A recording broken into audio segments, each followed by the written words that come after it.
Pop Called Pod.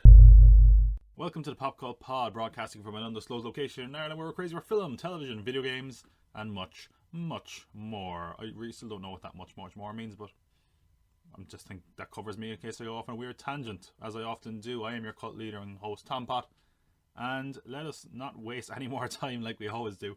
And let's get into our Kool-Aid, drinking up the top 8 news stories from across the mediums. That was a real drink I just took there. I'm very method like that, you know, I consider myself the Daniel Day-Lewis podcasting. Except maybe a little bit less crazy than Daniel Day-Lewis. That dude lived in the woods and learned to be a butcher and stuff.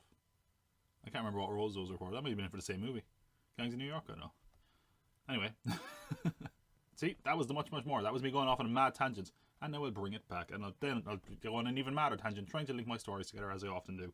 Okay, let's talk about our first news story, which is Amazon's Lord of the Rings series. One of the most, if not the most, expensive show of all time. We got a little bit of info on this lately.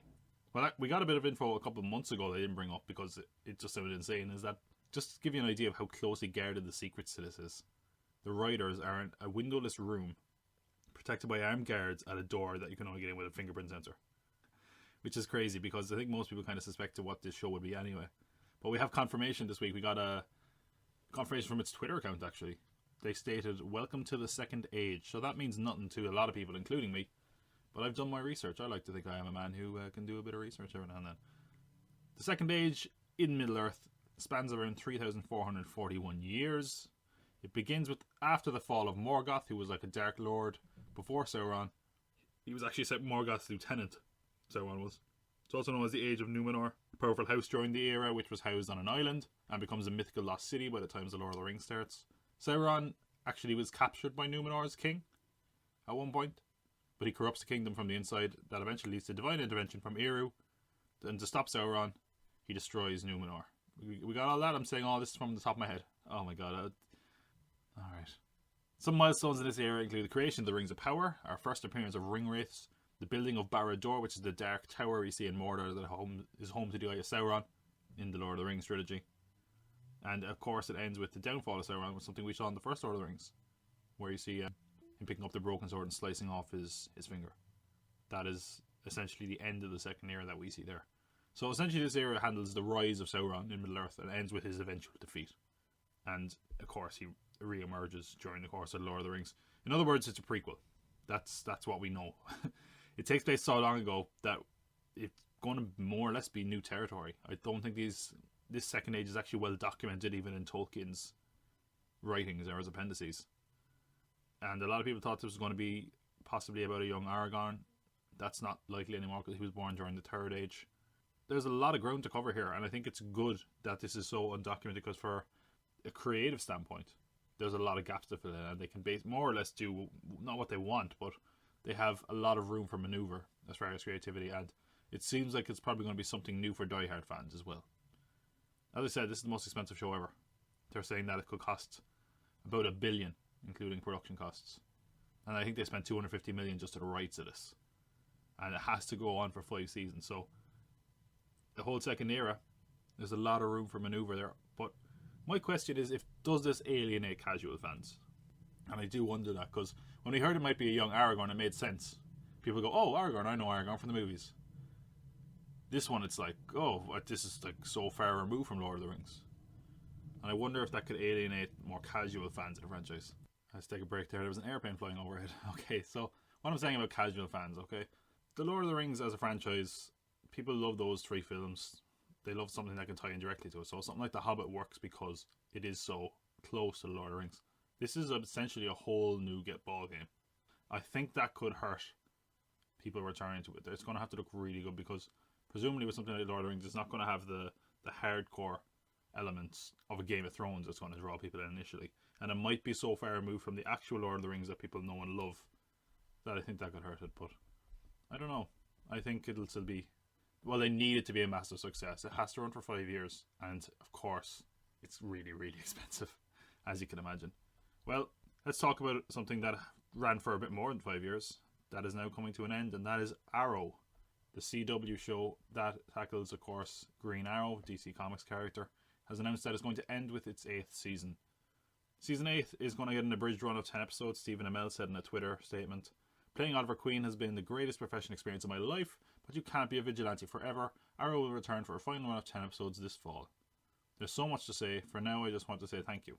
That show was, a big deal when it began. It was sort of one of the first big superheroes in this new wave of superhero media that we've kind of been in for the last maybe 10 years now. And it launched a whole Arrowverse, Flash, Supergirl, Legends of Tomorrow. I think to a certain degree, there's other comic book shows as well that don't take directly, like Black Lightning doesn't take place in this universe, but I think it's the same creator and all that. So it was really to a certain degree, it was a groundbreaking show for superheroes in television, at least in this new era of shows. Amell had actually said he was going to leave at the end of his contract, which is up at the end of this season, which is season 7, and he hoped the show would continue without him. But the creative team decided it was best to end the show, and he agreed. They are set to do a big crossover once a year. I think these CW shows cross over and do a big event. Next year's one is the Crisis on Infinite Earths, that famous DC storyline. So he could definitely be written off here. A lot of characters could die in that one. There was a rumor as well at one point that they wanted Legends of Tomorrow to end after its next season. It got renewed for one more season, I think, beyond the one it's on. We could see a lot of these DC shows starting to wrap up. I think Flash isn't really as far behind this season. I think Flash has been on season 6 now. I'm not entirely sure. I used to watch all 4 of these shows: Legend of Tomorrow, Supergirl, Arrow, and Flash. And it was that sort of thing where I was watching them, and I was watching some of the shows I didn't really care about. I was just watching it so I could, keep up with them in case they cross over. And it got to a point where I was only enjoying really maybe one of them. So we had Supergirl. I watched the first season of that and thought it was boring. Then it moved to the CW and I thought it was okay, slightly better. And the cast are really good, but it just wasn't a very interesting story. I think a lot of these shows suffer from writing that doesn't really benefit. It's too teen drama soapy for my taste, I think, anyway. Something like Flash started off pretty good. First season was really good. Season 2 was pretty decent. And then when it got to season 3, it was like, oh, there's someone else that's faster than him. Oh. I think that might be around the time I stopped watching, actually. I can't remember. It just felt like they'd done everything they could and they were just stuck in a cycle. And it felt like that way with Arrow as well. Arrow, the first season of Arrow, I actually was not a fan of Arrow when it aired. I watched the first 2 episodes and I was like, nope, not for me. And then I was on a plane coming back from California or Florida, I can't remember. And I had an on-demand service, and Arrow was there, so I was like, right, I'll watch this, I'll give it a chance. And I got into it enough where I picked it up again when I came back home. And I watched all the first season. I watched all the second season because I thought the second season was quite good. And the third season started really good. Third season had Ra's al Ghul, and there was this moment where, I guess spoilers for the third season of Arrow, if you're that far behind, where he stabs Green Arrow through the heart. And it was like, oh shit. And from then on it was like, oh, it just felt like the show was going through the motions after that. Season 4 is where most people kind of said it completely jumped the shark.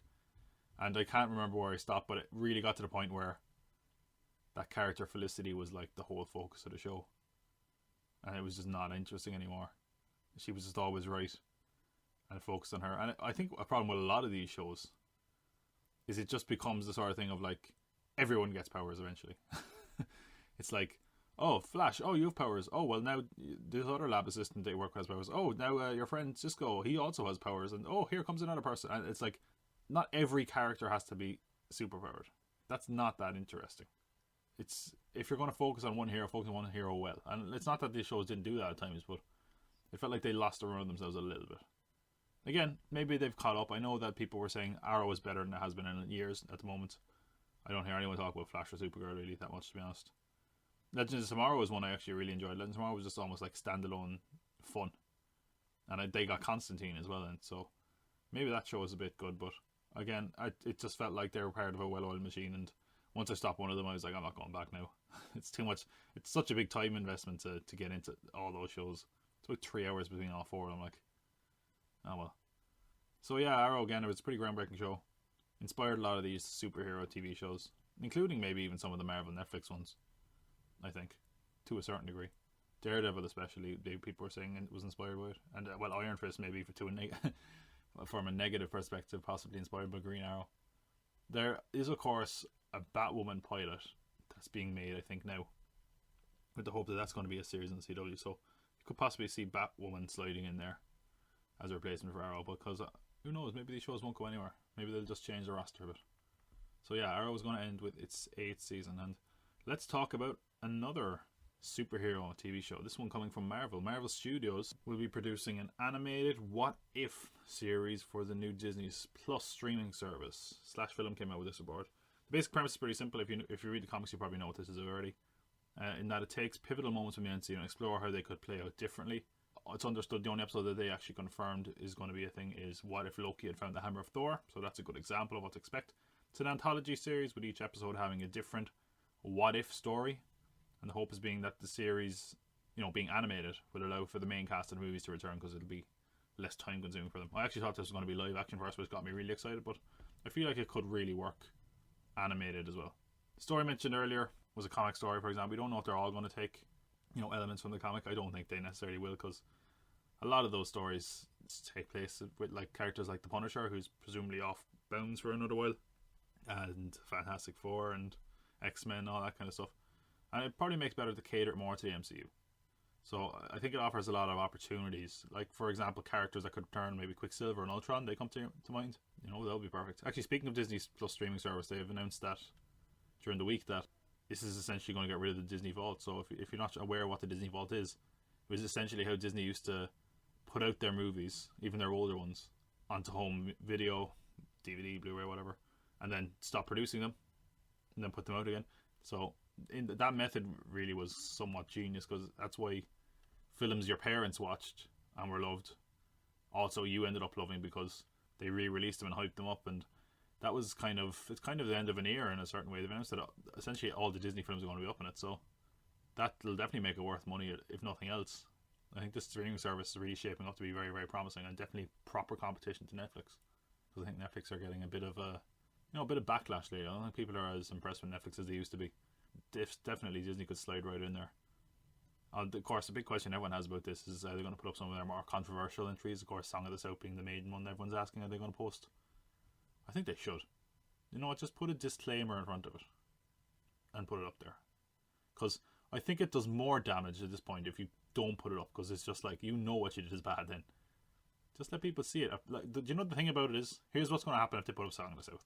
I haven't seen Song of the South, for the record, but word will get out really quickly that it's a boring movie, which is generally the consensus to people who actually watch it. Remove all the racial undertones. If anyone watches it, they're going to be bored and turn it off anyway. The only thing noteworthy in that is zippity doo dah. So don't just show some balls and put it up. For God's sake, come on. I said that like they announced they're not going to put it up. We'll see how that pans out. Of course, we're still a few years removed from that. But another thing that, of course, that could really affect the streaming service is the Fox acquisition, and they've announced that the Fox acquisition by Disney is going to close on March 20th, which is about a week from now. This time we record next time the podcast comes out, it'll probably have closed. So wow, yeah, this is something we've been hearing about for ages. Who knows what this means, or when we'll start to see effects from this. It's quite a massive acquisition, and we will see how. Of course, the obvious one is everyone saw it was Fantastic Four and X-Men. Look, that's a foregone conclusion. They're going to come into the MCU at some point. I'm interested to see what happens with some of the other Fox franchises. They are going to keep making films under the Fox banner, that's my understanding. But I am very interested in seeing what, say the Alien franchise, or Die Hard. What happens with those? It's interesting. There's a lot of stuff in that deal that people have overlooked to a certain degree. So I'd like to see, what's going to happen. How about we talk about another animated movie, another adaptation, and this is a bit of an odd one. We're talking about Hello Kitty. That's just even weird for me to say, Hello Kitty. I don't think I've ever said that out loud. It feels weird. It doesn't sound like you're talking about a mascot. It just seems kind of creepy. New Line Cinema have announced they are working on a Hello Kitty movie.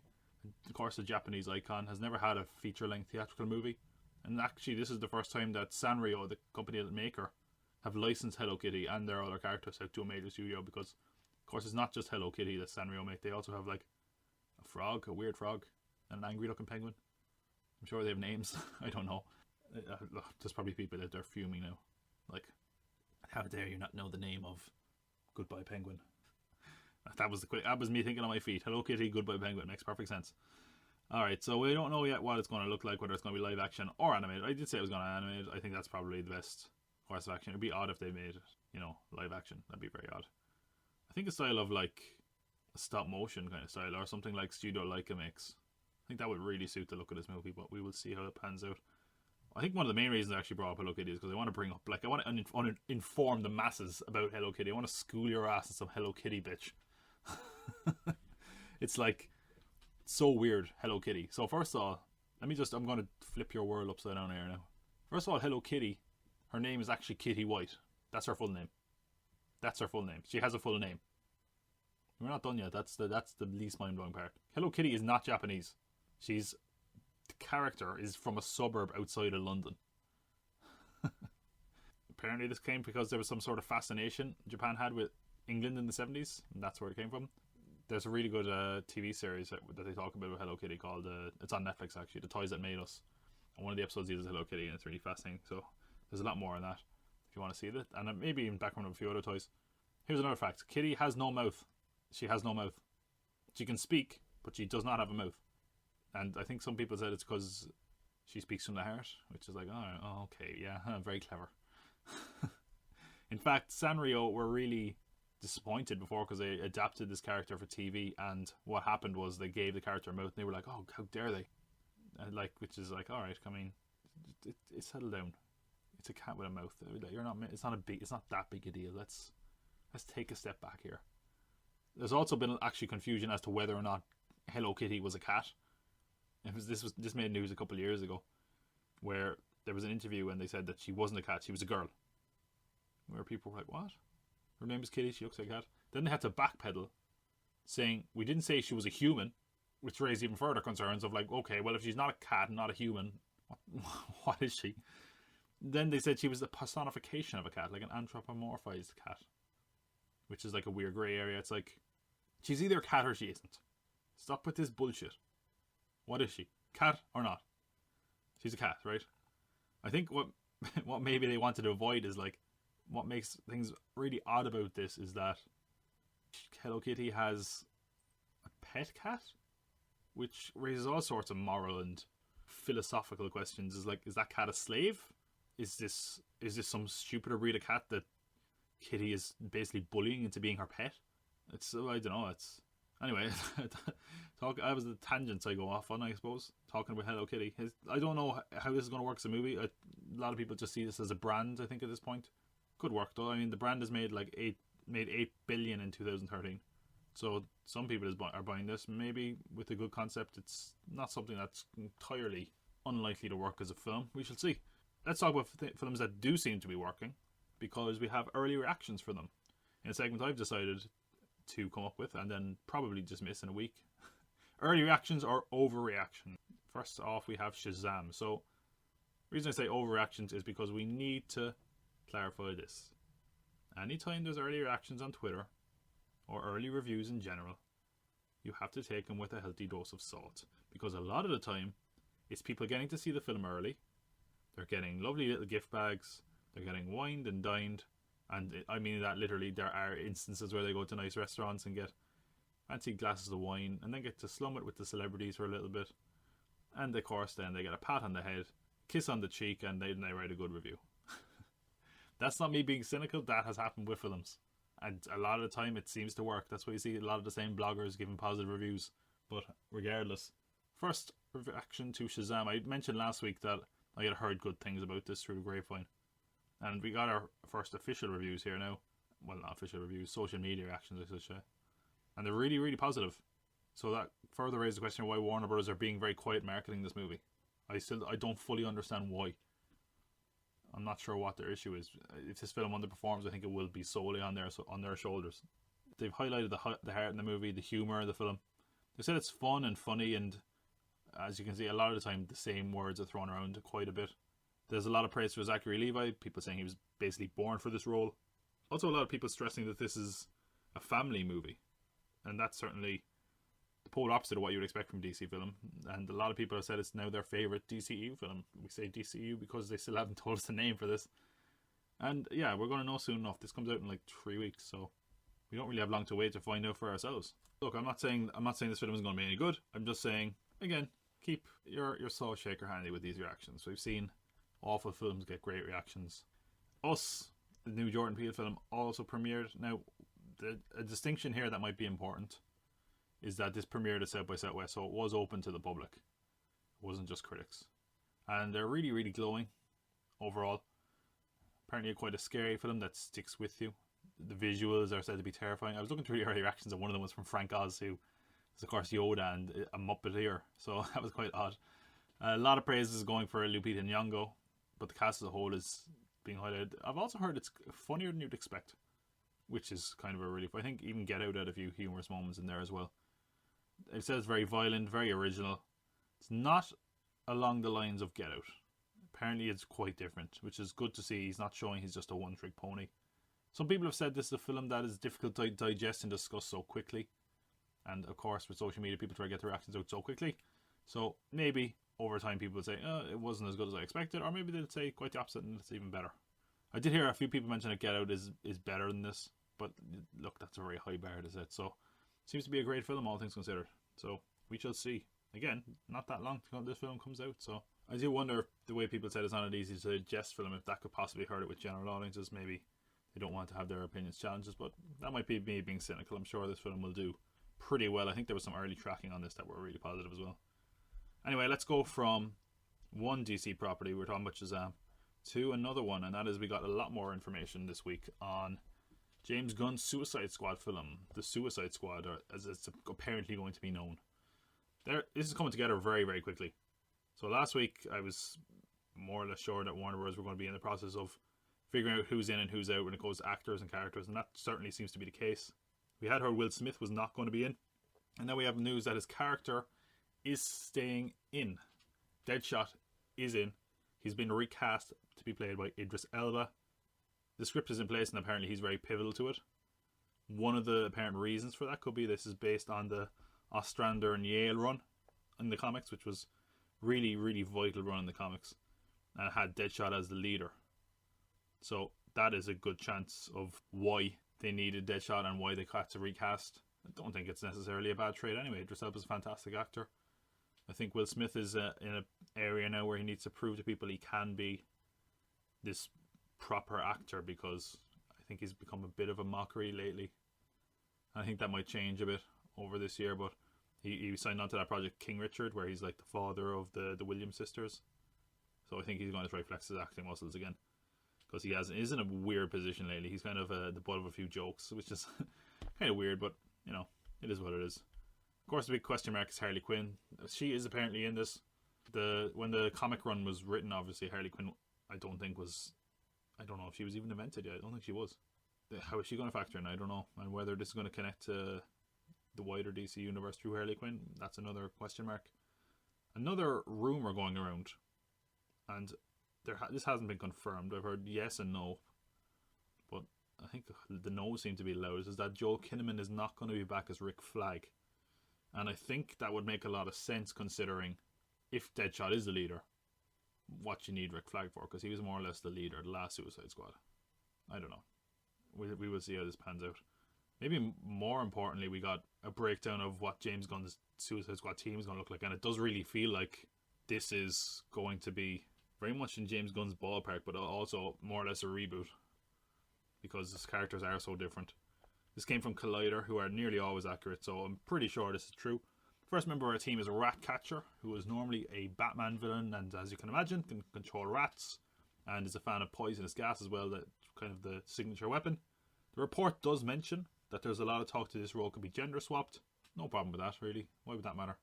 It's a minor Batman villain. I think it's okay to gender swap. I was actually thinking of this recently, right? There's always these these gender swapping or race swapping of characters, and sometimes people get really pissed off about it, which is ridiculous. I don't think there was any controversy about Deadshot being changed, was there? I think normally was Floyd Lawton a white guy, and it's nice at least for a change that there was no big deal made of that, because who cares? Like, really, it doesn't really matter. Certainly it won't matter if they change the gender of Ratcatcher, because I don't think any diehard Ratcatcher fans are going to be saying, hey, he's a man. It doesn't seem that pivotal to the character, whether he's male or female. Another character joining it is King Shark. I mean, a massive humanoid shark, what do you expect? He has actually been in the Flash TV series. He's often a member of the Suicide Squad, so this is not surprising. As far as I know, the original Suicide Squad, Ayer wanted King Shark instead of Killer Croc. Except King Shark was obviously massively a CGI work, so he took him out and just did make up for Killer Croc. Other characters joining it, Polka Dot Man or Mr. Polka Dot. Another Batman villain. A really cheesy 60s one. He wears a costume, as you can imagine, covered in polka dots. He's really weird looking if you look at pictures of him. You can remove those polka dots and form a variety of different gadgets with them. If you wanted to make a bet on which character is going to get the Slipknot treatment of, oh, he got killed, so these things do work, might be him. Although I could also see Gunn doing something really fun with such a kind of crappy character, trying to make him great. Or I don't think they're going, like, Slipknot's death was telegraphed in Suicide Squad when it was like everyone got an elaborate intro, and then it's like, oh hey, we almost forgot Slipknot. Oh, there goes Slipknot. Like, I think they're not going to fall into that trap again. The last character we got a mention of is Peacemaker. I think this is like the inspiration for Rorschach in the comics of Watchmen. Could be wrong about that. Or was it Night Owl? No, the comedian. He was the inspiration for the comedian, I think, because he was a character for Charlton Comics. Yeah, a lot of the characters in Watchmen were actually characters inspired by the Charlton Comics line that DC ended up owning. So this Peacemaker character is one of them. He's kind of this tattooed badass in more modern versions. He's a character that's so driven for peace that he will enforce it through violent means. He's in great physical condition, has armor, jetpack and weaponry in a lot of versions. Seems like this is the role that is going to go to Batista, because James Gunn has had in mind how loyal he was over the whole Guardians thing. So yeah, Dave Batista. Oh, speaking of which, actually, I need to give a shout out, or a plug, I guess a replug, because they helped me plug, to the Not a Bother podcast. It's popped into my head because we're on Batista, who's a wrestler. So are these three guys, three local wrestlers in my local promotion of Phoenix Wrestling. They started a podcast. If you're not a wrestling fan, you'll still enjoy it. Often has nothing to do with wrestling. They go on amazing tangents. They just did an episode on conspiracy theories. It's a great podcast. They answered one of my questions, gave me a quick shout out, so I'll give a shout out to the boys of Matt Schuyler, Marion Armstrong, Billy Bedlam. I'll send out a tweet as well with all that information there. It's a pretty great podcast, and I'll leave a link below as well. So yeah, great podcast if you want to check it out. As I said, I heard Batista, we got reminded of wrestlers, and that's what happened. So yeah, this Suicide Squad team looks like it's coming together fairly quickly. James Gunn is picking some rather strange characters while also being quite faithful to the comics. It seems like exactly what he did with Guardians of the Galaxy. So the big question is, can he make Lightning Strike twice with a weirder team? And it sounds like he's leaning into the weirdness of this, so that really works. We'll have to see. This film is coming together awfully quick, so I'm sure we'll hear more about this very, very soon. Actually, speaking of Guardians of the Galaxy 3, I think Sean Gunn said during the week, who's James Gunn's brother, he does a lot of the motion capture or reference work for Rocket Raccoon. He said that basically everyone's still on board to make Guardians 3 happen. They're going to follow the script, all the actors are there. It's just a question of how long it's going to be. It seems like it could be quite a long way for Guardians 3, but which really threw a spanner in the works for their Marvel plans. I mean, I think Guardians 3 would have probably started filming by now, because it probably would have been out by 2020, so it certainly would have been coming together rather quickly. And I don't know, we'll see, because Marvel have said, I know I'm going again on a tangent, but at least this one's a little bit more relevant, that they're going to announce the next slate of movies. They're probably not going to announce 5 years in a row, but after Infinity War, after Endgame, I keep calling it Infinity War, they will say what's coming next. And I think we have a few ideas of what's coming next. I wonder how many surprises there'll be. And we don't know if this is going to be a Comic-Con or at their own event. That's how they announced Phase 3 slate. Anyway, that's what's to come. Well, speaking of some other films that are to come, let's go back to our segment that we started last week with I Need a Date. Someone please date me. God, I'm so lonely.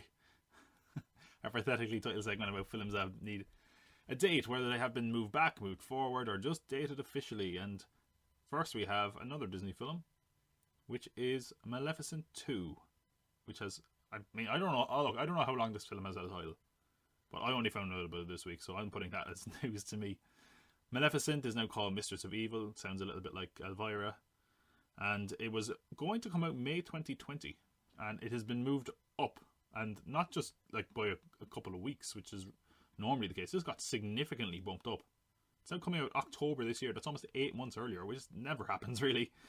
And it says the plot synopsis is going to be the complex relationship of Maleficent and Aurora continues to be explored as they face new threats to the magical lands of the Moors.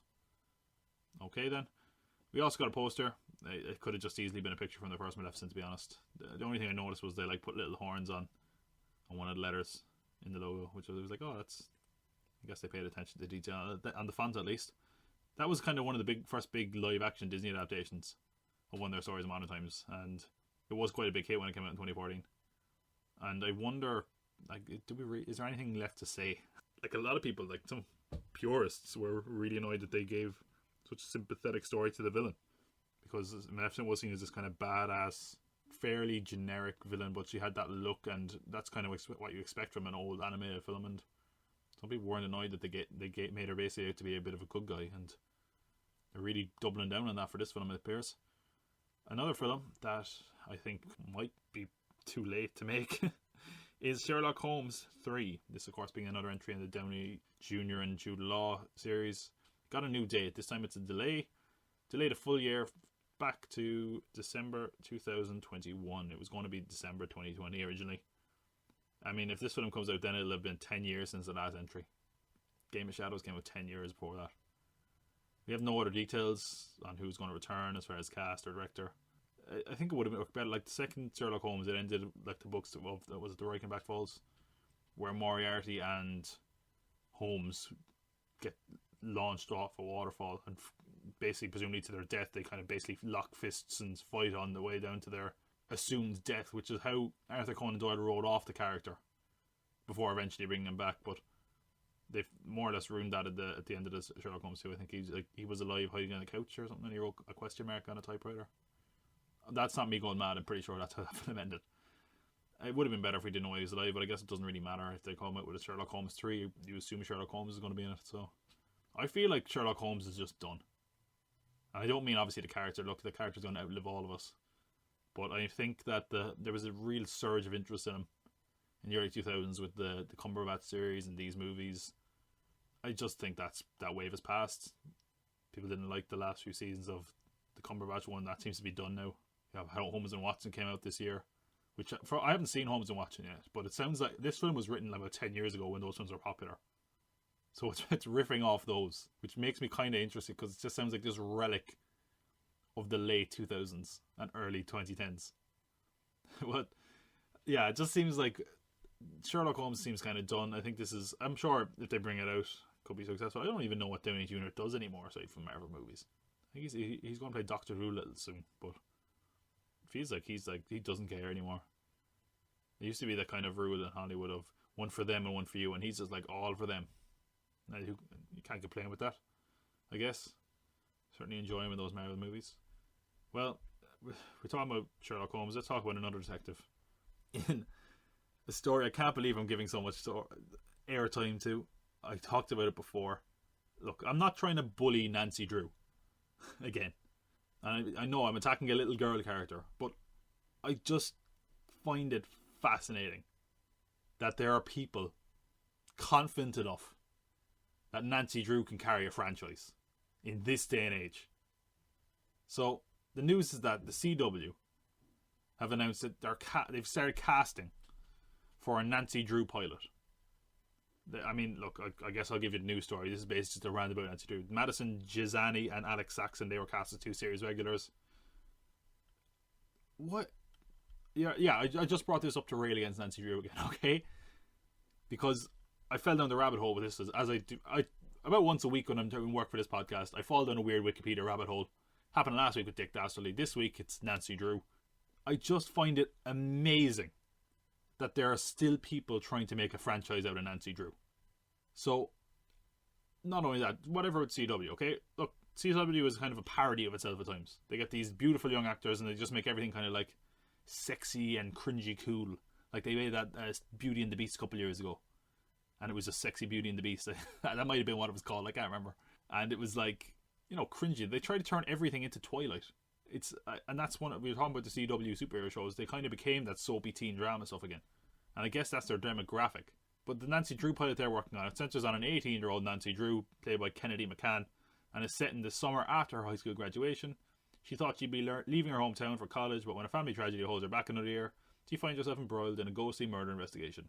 Along the way, she uncovers secrets that run deeper than she ever imagined. Look, doesn't that sound like every adaptation of Nancy Drew? It sounds like every police procedural detective show ever. And look, maybe I'm just old and jaded because it turns out everyone is on the Nancy Drew train and I just don't get why young people like. I have no idea.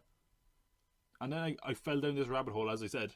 Turns out last year, NBC tried to make a Nancy Drew series. And that didn't pan out. Not only that, but the NBC version was actually a repurposed version of a Nancy Drew project that CBS had worked on the year before that. They were working on a grown-up Nancy Drew. That would have been called Drew, because I guess it's gritty and badass, so they can get rid of the first name. And that didn't get picked up, and the people working on it said, yeah, it was pretty shit. So just to make that clear, the last 3 TV seasons, they've tried to make Nancy Drew happen every year. And it's never worked.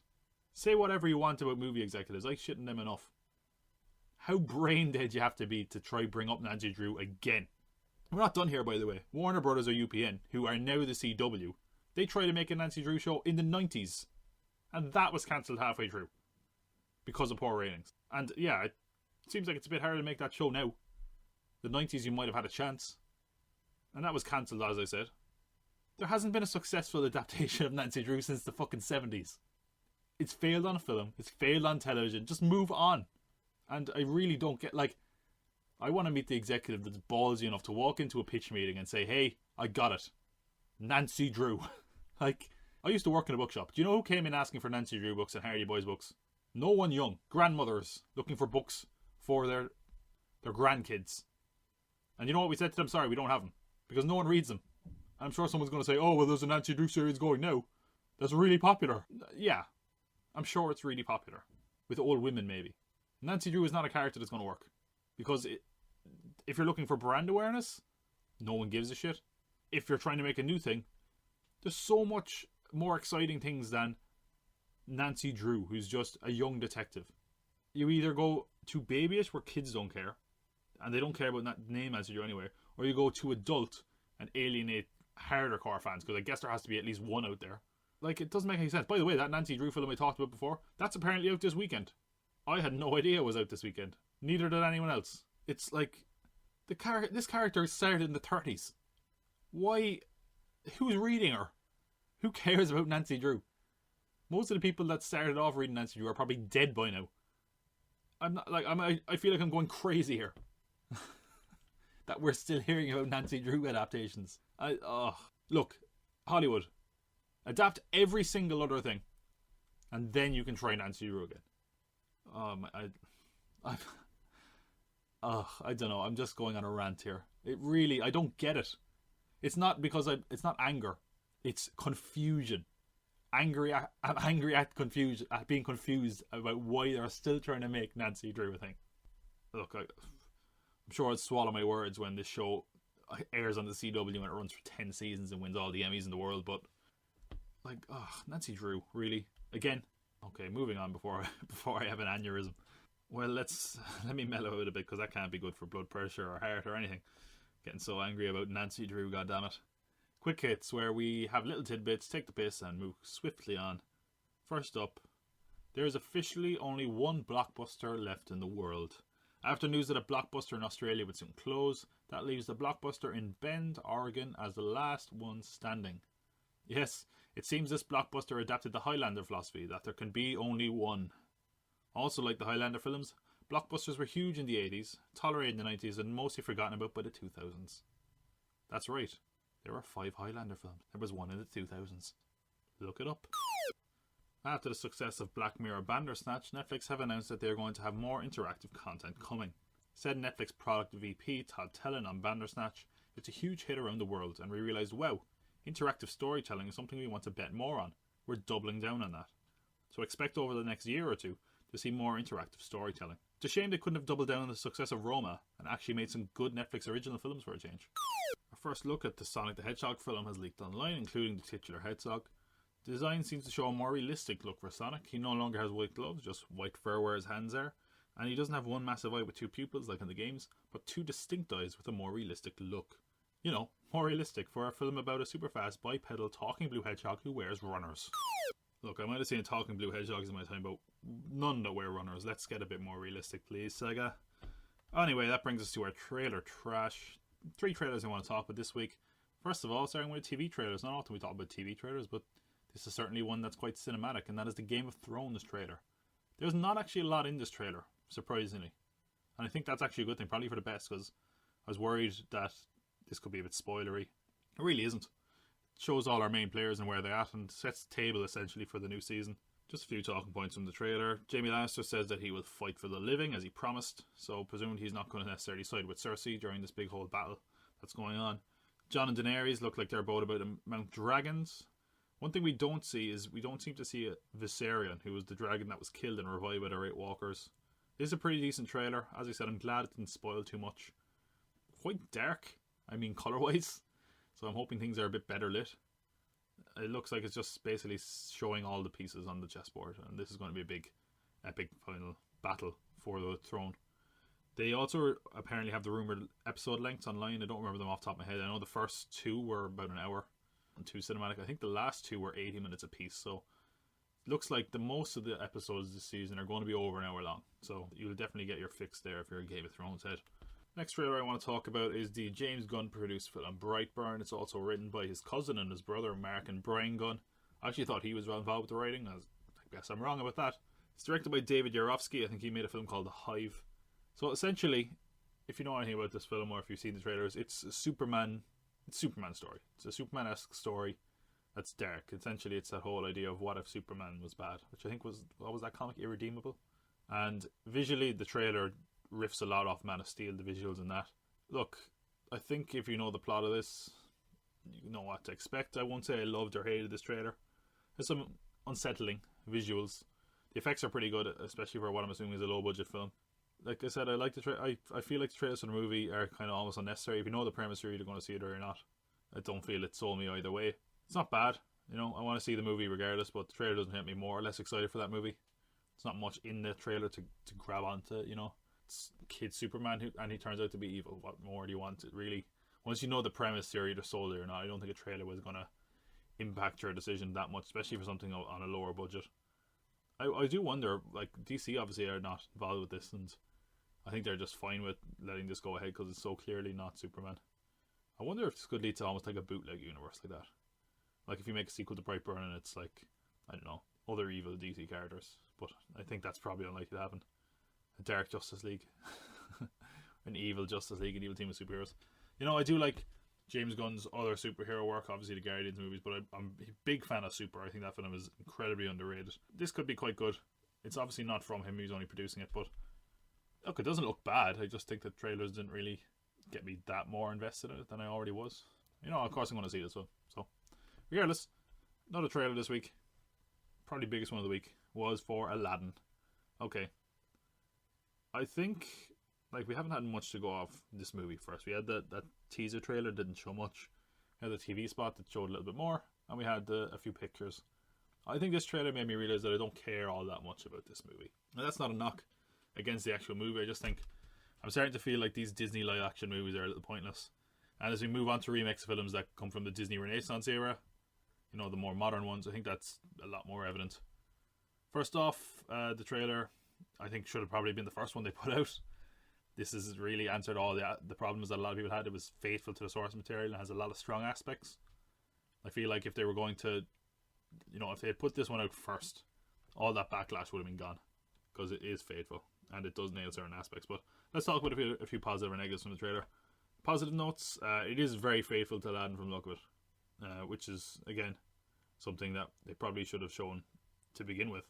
It has a lot of set pieces, it beats from the original, and that's good because the original animation has like a lot of moments of action, romance and mysticism, and if they're sticking to that, I think this film could definitely be a winner.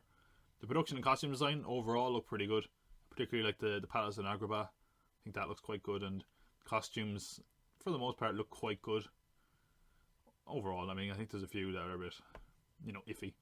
Probably most importantly, the genie works, ladies and gentlemen. It actually looks pretty damn good in this trailer. Will Smith is, look, he's playing Will Smith, but I mean Robin Williams was essentially playing Robin Williams, so you can't complain about that too much.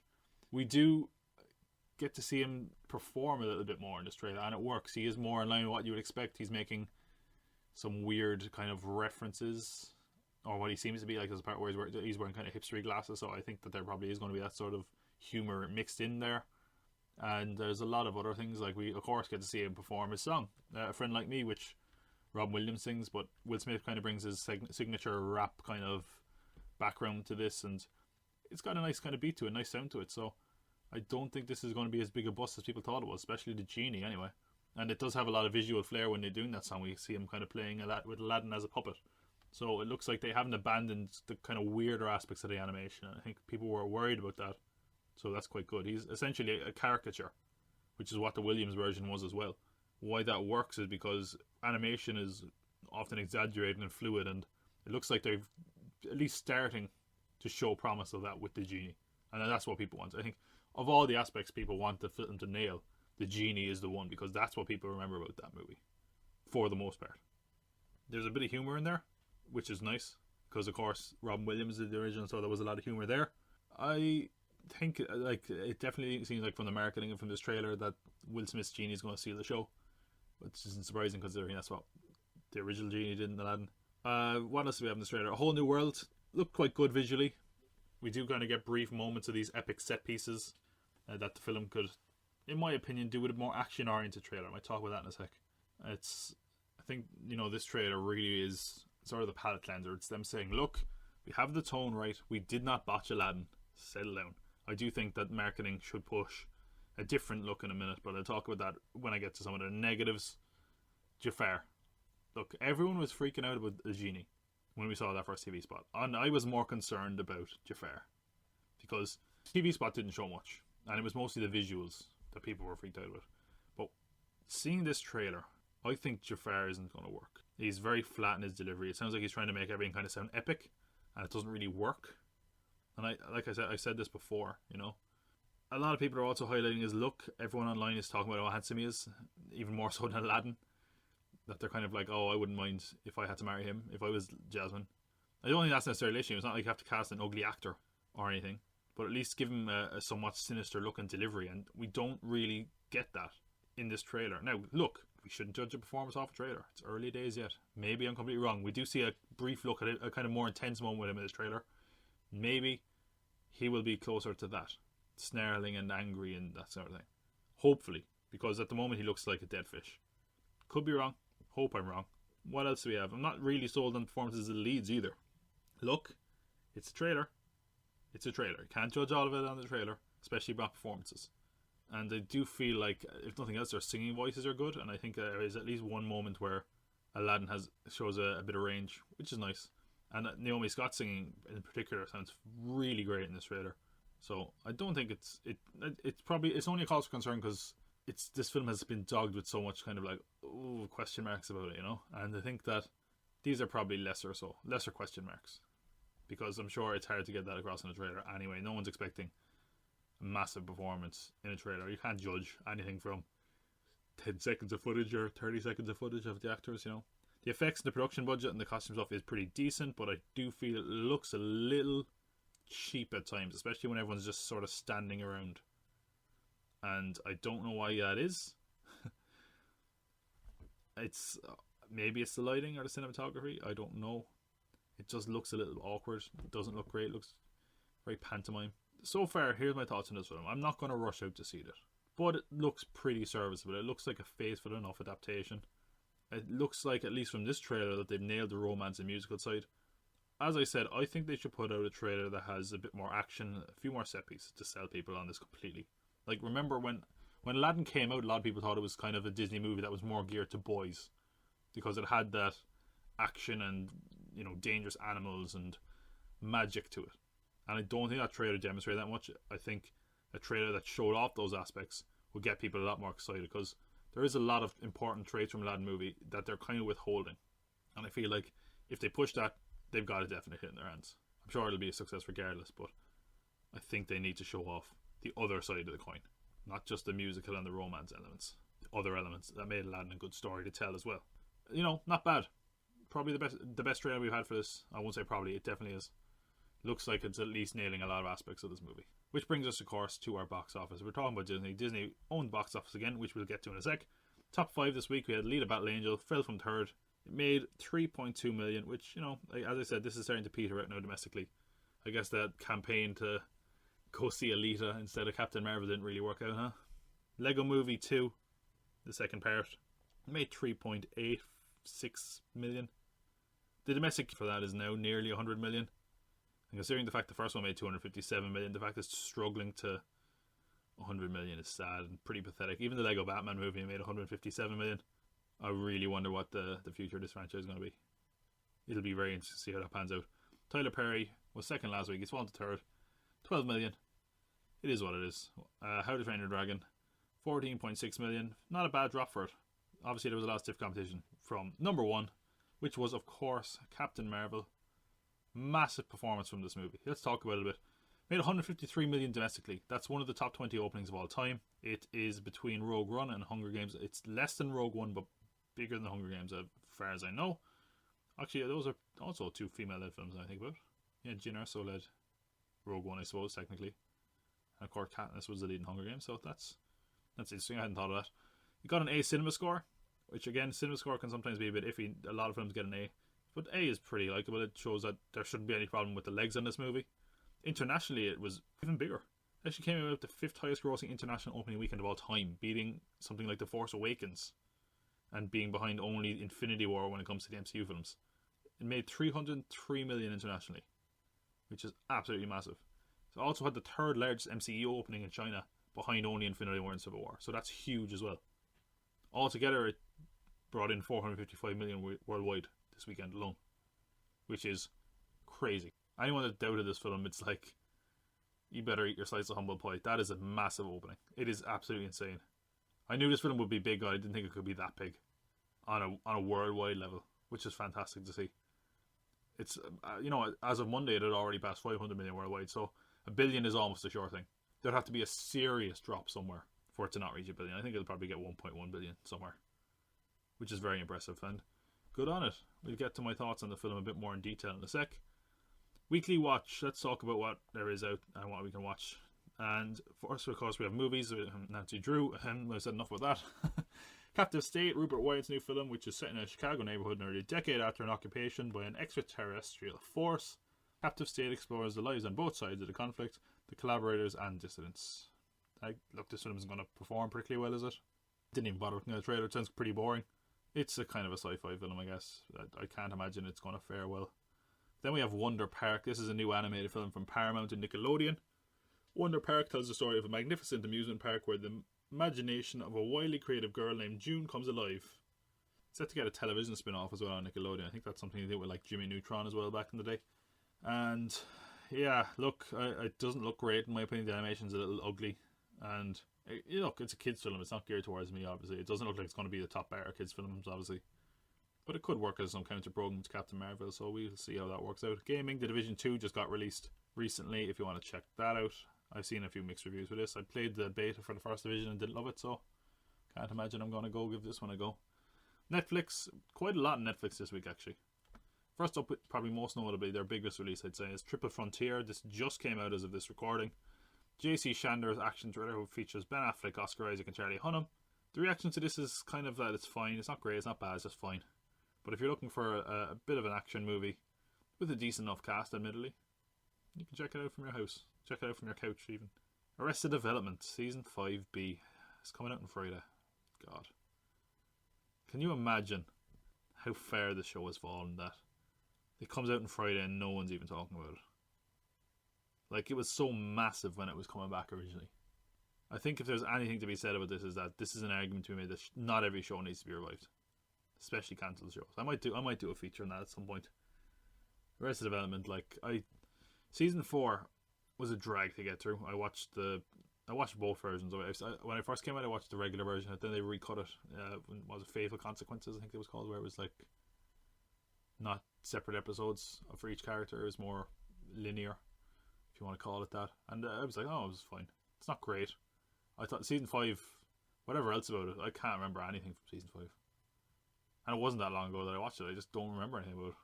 And that's probably the most damning thing to say. It wasn't funny. It wasn't a good story. It was just forgettable. If this is the end of Arrested Development, there's a very good chance it could be. Because for one, it doesn't feel like there's any excitement or interest in it anymore. And of course they had that disastrous interview when the last half of the season came out. I mean, is it even worth bringing it back at this point? That was kind of a show that a lot of people turned a lot of people to Netflix in other territories, and now it's just sad where it's at. It shouldn't. It's a shame it came back. It should never come back. It should have been left alone, which is so sad to say, but it is what it is. Unfortunately, Arrested Development is back on Friday. If we want to finish off what happens with the Bluths, Love, Death and Robots. We've talked about the show quite a bit. That's the Tim Miller and David Fincher animated anthology series. I heard pretty positive things as a whole. Again, it's an anthology, so I have to imagine it's going to be a bit uneven. Some stories will be better than others. Actually, what I have heard about the stories is that they're apparently not great, which is kind of a shame. It sounds like it's more of a showcase for the animation, which will get you so far, but I don't think it's going to invest people in 16 episodes or whatever it is. But I don't know, I might watch a few of these and we'll see how it pans out. Queer Eye is returning for the 3rd season this week as well. Also Friday, I believe. Turn Up Charlie, which is a comedy about Idris Elba, who plays Charlie, a struggling DJ, and Eternal Bachelor, who ends up becoming a nanny to his famous best friend's bratty daughter, which is so weird that Idris Elba's in this. Early word is that it isn't that interesting or even funny, and I guess if Idris Elba's apparently quite good in it, if you're a fan of him, which I am, but I'm not going to watch this. Seems like it's a bit biographical for him, but it's a very odd choice for him to make this, I would have said. I don't know. We will see how that works out. Amy Schumer also has a special coming out this week, if you want to check that out. So, quite a bit coming to Netflix. Quite a lot to watch. But let's talk about what I watched this week, which is, of course, Captain Marvel. Okay. First off, I did a review for this on YouTube, if you want to check that out.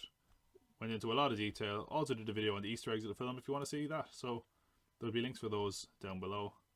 Other than that, let me talk about Captain Marvel. I'm not sure how much I'll say about this film, because of course I did a really in-depth review on YouTube that was a lot longer than expected, but we'll see what we talk about. I'm talking about non-spoilers first, and then we'll talk about spoilers.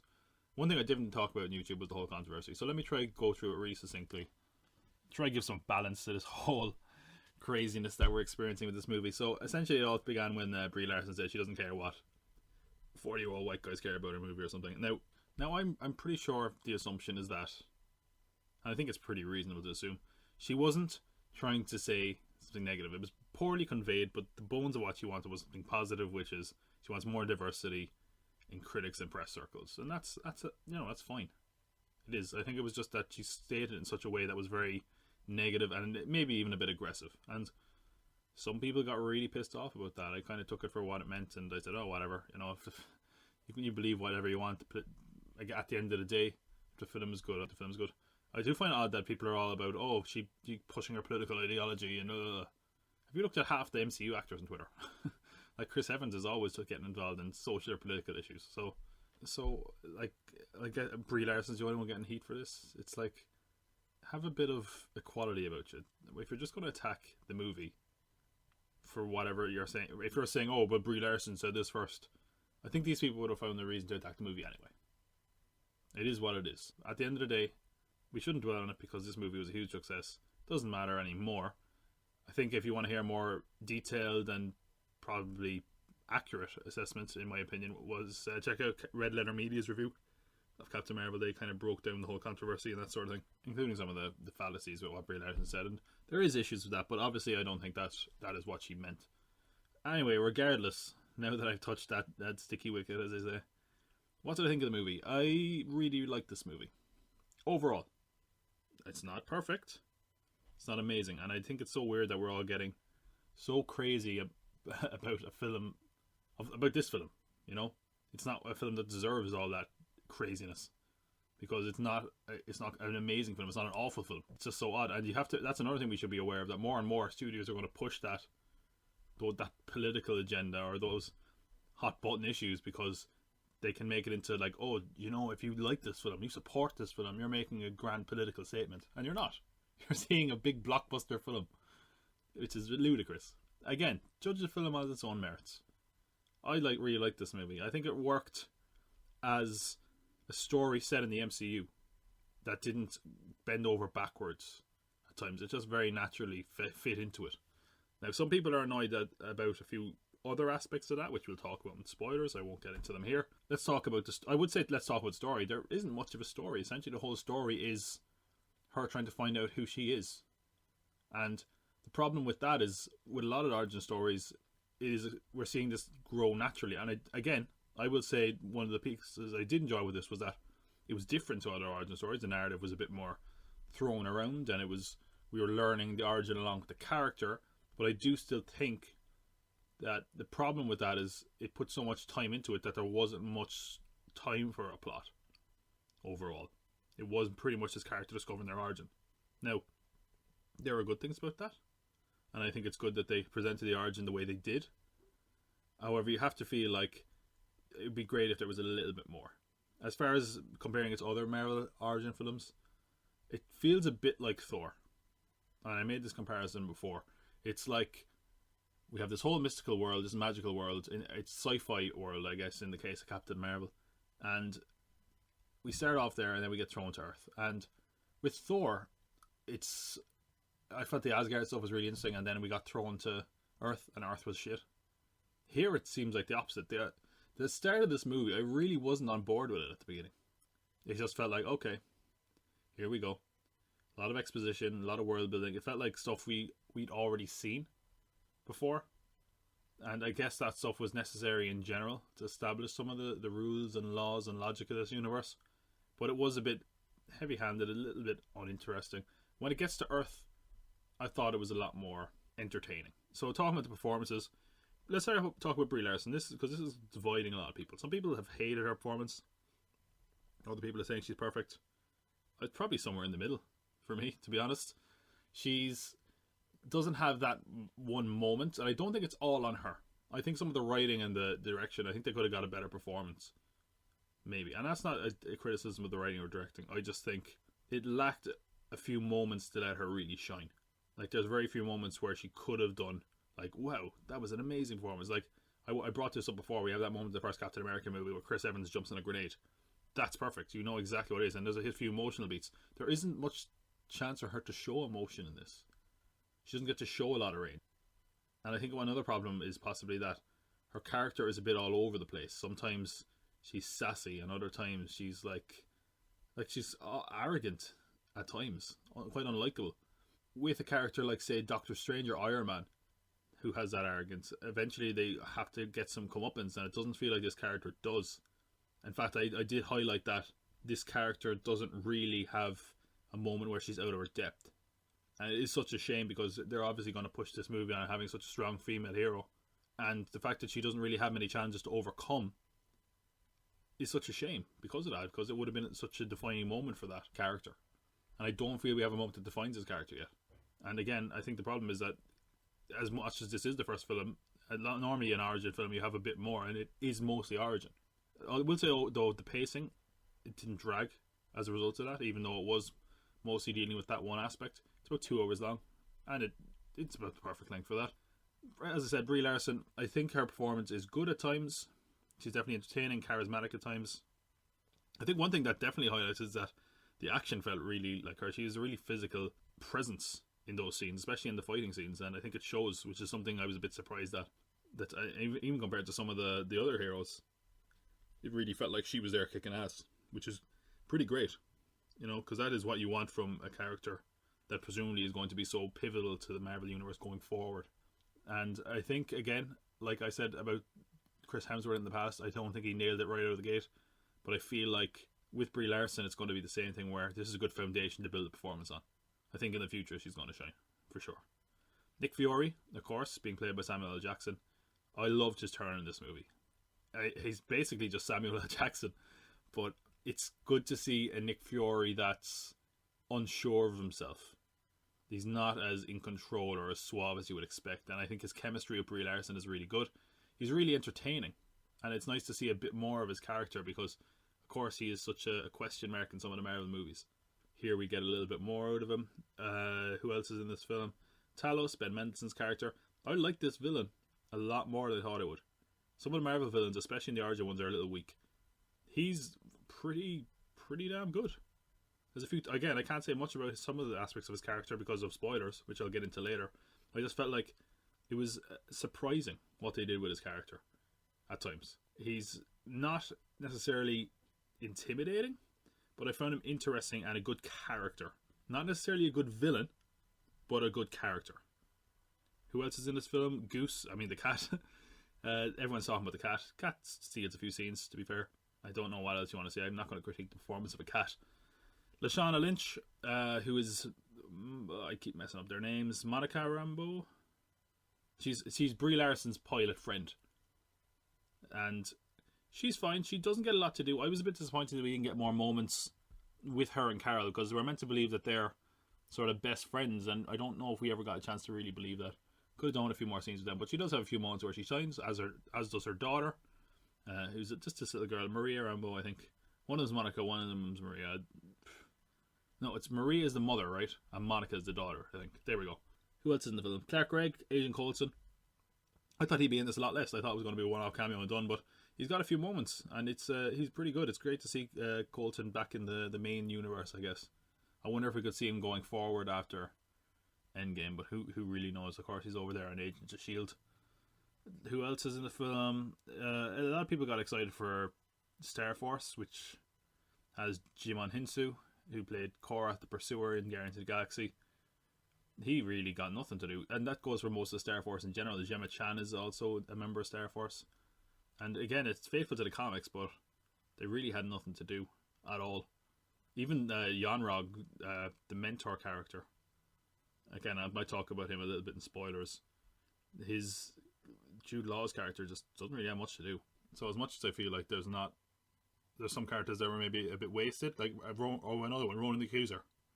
He's like a blink and you miss it. I think a lot of people probably wouldn't even recognise him, and it's a shame because I think he could have done with some fleshing out. But I think overall, the side characters in this movie are pretty strong compared to some of the Marvel movies. I would be interested in seeing some of these characters again, for example.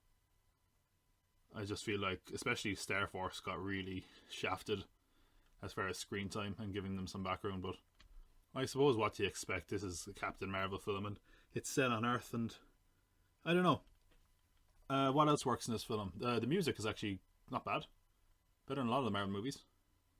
A lot of 90s stuff in the soundtrack. Sometimes it works, sometimes it doesn't. I think it's a little heavy-handed at times, like a lot of the 90s references. But it is what it is. I think, of course, you could have expected that going into a film set in the 90s. And some of it is just going to have to take place. I thought the action was odd, because there's not many big set pieces, except for maybe the end. Which I'm not going to talk much about it in the spoilers, but I didn't care all that much for the action scenes in this. There wasn't any major ones. I liked one at the start, where she's on a Skrull ship, and the train sequence that we're seeing, that was okay. I just think overall some of the action was a bit lacking. I think she'll work better maybe in an Avengers movie, but I think what is good is that wherever this sequel takes place from a timeline perspective, I think it's a good beginning. I think it's better than a lot of the Marvel origin films, and I think it's a good introduction for Captain Marvel, if not the best film overall. And I think that's what this is. It's an origin film, so probably to a fault in some ways, it does a good choice of making things a little different compared to most origin films, but then it doesn't really give us time to establish anything else. And that's one of the biggest shames about it. So, again, should you go see this film? Yeah, absolutely. It's a good movie. You won't regret seeing it, certainly. As far as Marvel, movies go, I would say it's not one of the bad ones. It's pretty good. It's better than a couple of them. I think because I'm going through all these, obviously, in the build-up to Endgame, and I'll rank them. And I think if I had to rank this now, I'd probably put it somewhere in the middle. Maybe the lower middle. There's so many of these movies now, it's hard to rank them. But yeah, it's not a bad movie. I would say go see it. Enjoy it. It's not that bad. It's certainly not as good as some people say. It's definitely not as bad as other people say. It's somewhere around the middle. It's above average, I would say. Let's talk about spoilers, because some of the more interesting aspects of this movie are spoilers. So 3, 2, 1, spoilers. Okay. For one, the Skrulls are not bad guys in this. Talos' character, at least, and his pack aren't bad. Now, some people are really freaking out about this. They're saying like, "Oh, like how is this going to affect Secret Invasion?" Or, "Well, I thought the Skrulls are bad." Like, okay, just like any race of people, there's some good ones and bad ones. Calm down. It'll be fine.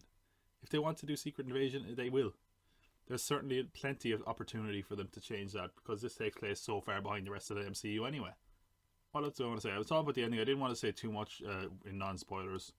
So our character is super powered now. They're in binary mode or whatever you want to call it. I wondered, this is the big question a lot of people had going into it.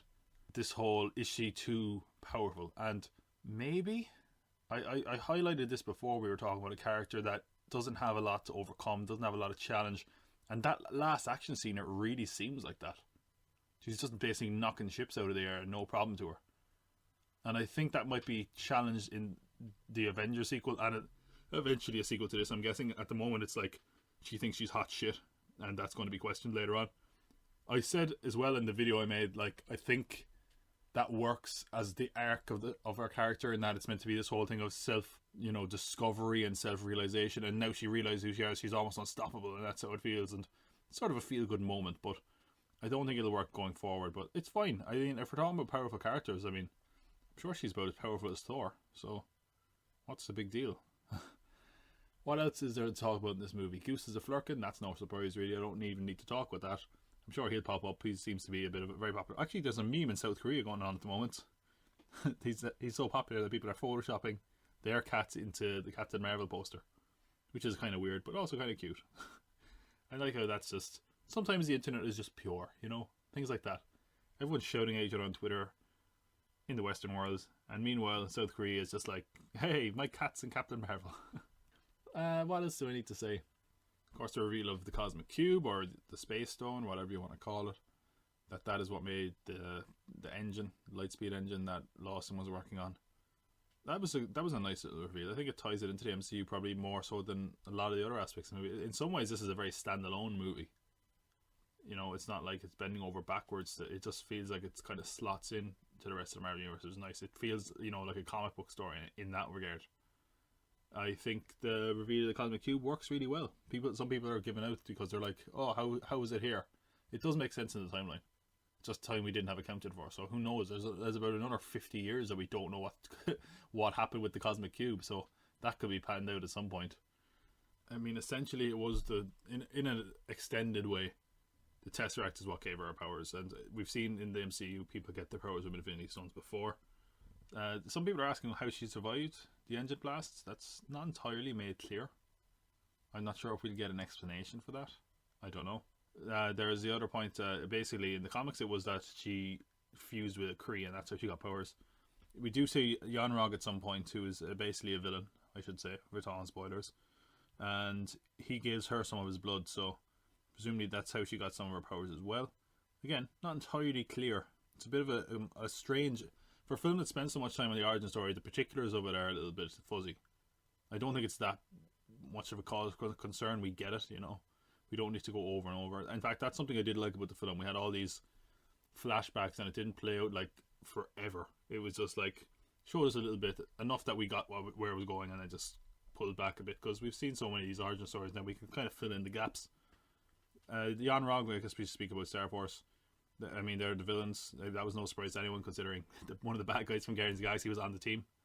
It's such a shame how little time they gave him, but I don't think any of them have died in this film. I think they're all still alive, particularly Yon-Rogg, so I could see them definitely factoring into a sequel. So let's talk about what a sequel to this could be. Kevin Feige had said something could play out in between now and Infinity War. And it certainly could. Between the time when she got beat by Fury and etc. Because a lot of people are asking where she has been. And I think it's been hinted at that she was basically fighting wars elsewhere, and of course that's what the end of this film seems to highlight. So we could see a film taking place there, but she's going to be an Endgame in the modern time. So could it be a split narrative between two of them? I don't know. Maybe it could even set up Secret Invasion in a sequel. I don't know. Which we should probably talk about some of the retconning. Some people are a bit annoyed about this. They kind of make Captain Marvel such an important character. She's inspired the Avengers, and she's essentially why they're looking for heroes to a certain degree. I didn't have that much of a problem with it. I don't think it's that big a deal, really. They were always going to get to the Avengers anyway. It doesn't really matter where they got the name for the Avengers. Of course, they're going to make Captain Marvel an important character going forward. I don't think that's an issue, really. A lot of these actors' contracts are going to be up now. It's going to be good to see a new lineup of Avengers in general, I would say. Why wouldn't you want that? The lineup of the Avengers is always changing in the comics, so why shouldn't it change here? And if that means Captain Marvel leads the Avengers, why wouldn't why shouldn't she? I mean, she has more battle time than Captain America, really. She has something of a moral compass, and she has, faced adversity. So I think she's a good choice for that. With regard to what that means in the future, who knows? We don't really know what the Avengers are going to look like in the future after Endgame. And I do question whether or not that could be the end of people's interests in the MCU. Because Endgame is such a big culmination, and you're going to start seeing certain characters disappear and new characters appear. So I don't know what. Presumably, look, the films are as good as they have been so far. I don't know why people would fall off, but if it means they're going to develop some lesser characters, that could be a problem. I don't think it will be, but it's what some people are a bit worried about. Let's talk about how Nick Fury lost his eye. He lost it to a goose, a cat. Look, some people are really pissed off about it. Yeah, I'm a bit. I think there could have been cooler ways for him to lose his eye. I guess it's basically a whole joke of Nick Fury actually lost his eye to a cat, and he's lying about it and all that. And such a badass super spy, he lost his eye to a cat. Again, it's a flirkin, so it's not a big a deal. It doesn't bother me that much. I would have liked a bit of a cooler explanation, of course. It's not that big a deal. And it does make Nick Fury look like a bit of a dope, because he held the cat up to his face, and even if you weren't afraid of the cat scratching your eye, you saw that he was a massive alien monster. Why are you holding up to your face? That's some real confidence. Again, though, it's a nitpick, and I think that is what my major issue. Any issue I have with this film is a nitpick. There's nothing too bad in this film. It's a good movie overall. Performances are good. The effects are solid. It has me somewhat invested in the character. The origin is out of the way. I am interested to see what the character does next. I will say that there were other origin stories I felt did it better, but that's not a knock on this film. Again, it works as a prequel. It works as a story set in the MCU. I enjoyed it overall. Let's talk about our end credit sequence, I suppose. There's of course a little tiny one where Goose coughs up the Tesseract. We don't know when that takes place. Assuming it's not going to be that far ahead. And of course the big one is the Endgame post-credit scene, where Captain Marvel shows up to Avengers HQ after the decimation, presumably there to kick some ass. She's gotten Fury's message. I think, what I'm hoping at least, the way I felt about the Doctor Strange film, I was like, oh, it's pretty good. But I didn't particularly care that much about Doctor Strange's character, And when I saw him in Thor, I was like, hey, that's pretty good. And when I saw him in Infinity War, of course, like a lot of people, I was like, yes, that worked. I think that was also the same way people felt about Hulk in the first Avengers movie. So, overall, I think some characters might just work better as an ensemble, and some characters, it's a rocky start. I think that hopefully we're going to have a moment in Endgame where Captain Marvel gets to shine a bit more and we see her full potential, because I don't think we fully see it in this movie, as much as I enjoyed it. Okay, do I need to say anything else about this movie? I feel like I'm sick of talking about it now. Probably did a more structured review of it on YouTube if you want to check that out. And I also talked about spoilers, so those might be a better source than this podcast. I'm doing this a bit more freeform. That's because the podcast, that's what I do. It's not as scripted as some of the YouTube videos, even though I do have notes in front of me. What did you think of this film? Some people loved it, some people hated it. Let me know what you thought, because that is our show this week. If you want to reach out to the podcast, you can hit me up on Instagram, popcultpod, all one word. On Twitter, pop_cult_pod. Gmail, popcultpod@gmail.com. And wherever you're listening to this, I hope you enjoyed it. Leave us a positive rating, comment, review, what have you. Subscribe as well. Might have a surprise out this week, so follow along on social media. There might be something dropping at the end of the week. We will see. Aside from that, I'll see you next Tuesday. Maybe it's hard for there for you.